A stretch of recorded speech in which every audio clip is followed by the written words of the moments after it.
কাটাইবা, সবগুলো গুনাহ ছেড়ে দিবা, আমি আল্লাহ তাআলার হুকুমগুলো পালন করবা। আমি আল্লাহ ওয়াদা দিলাম লাআল্লাকুম তাত্তাকুন, এক মাসে তোমাকে মুত্তাকি বানায় দেব, জান্নাতি বানায় দেব, বানায় দেব।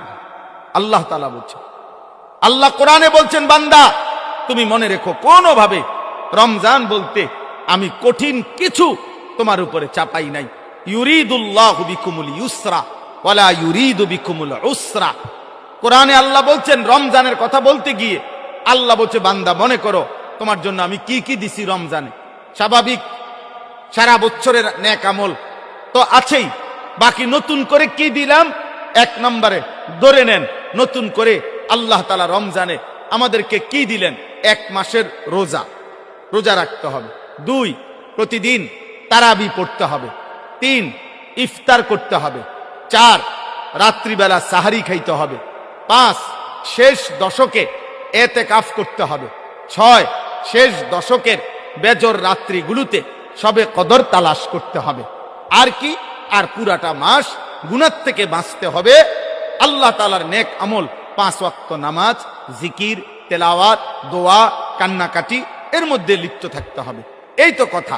আল্লাহ তাআলা বলেন, বান্দা বিশ্বাস করো, এই যে যা যা দিছি আমি, ইফতার, সাহারি, এতেকাফ, তারাবি, রোজা, নামাজ, আল্লাহ বলে বান্দা বিশ্বাস করো, আমি এই বিধানগুলো সাজাইতে গিয়া, দিতে গিয়ে আমি আল্লাহ নিজে তোমার সহজ যেন হয়, কষ্ট যেন না হয়, আমি আল্লাহ কসম নিজে খেয়াল করেছি।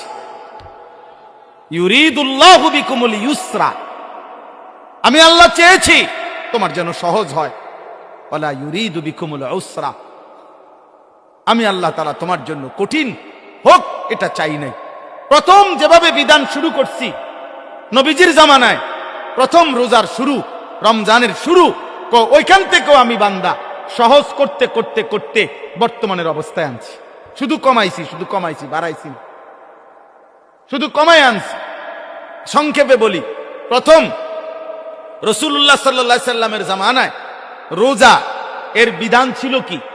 এর বিধান ছিল, মৌলিক নিয়ম ছিল যে নবীজির জামানায় প্রথম রমজানের রোজা রাখার নিয়ম ছিল সুবহে সাদিক থেকে, মানে সকালবেলা যেই ভোরের টাইম, সুবহে সাদিক থেকে রোজার টাইম শুরু হইতো। সন্ধ্যা হইলে, সূর্য ডুবলে, মানে আমরা যখন ইফতার করি তখন ইফতার খাওয়ার অনুমতি ছিল। কিন্তু তখন রোজা ছিল কেমন? মানে আমাদের নবীজির জামানায়, সাহাবাদের জামানায় রোজার বিধান ছিল এরকম যে সন্ধ্যা হইলে ইফতারির টাইমে যতক্ষণ পর্যন্ত সজাগ থাকবে, মানে আরেকবার ঘুম না যাবে, ততক্ষণ পর্যন্ত আপনার সে খাবার দাবার, স্ত্রীর সাথে মিলামিশা সব করতে পারবে। কিন্তু সন্ধ্যার পর থেকে নিয়ে যখনই ঘুমায় যাবে, ঘুম আইসা গেলে নতুন রোজা শুরু।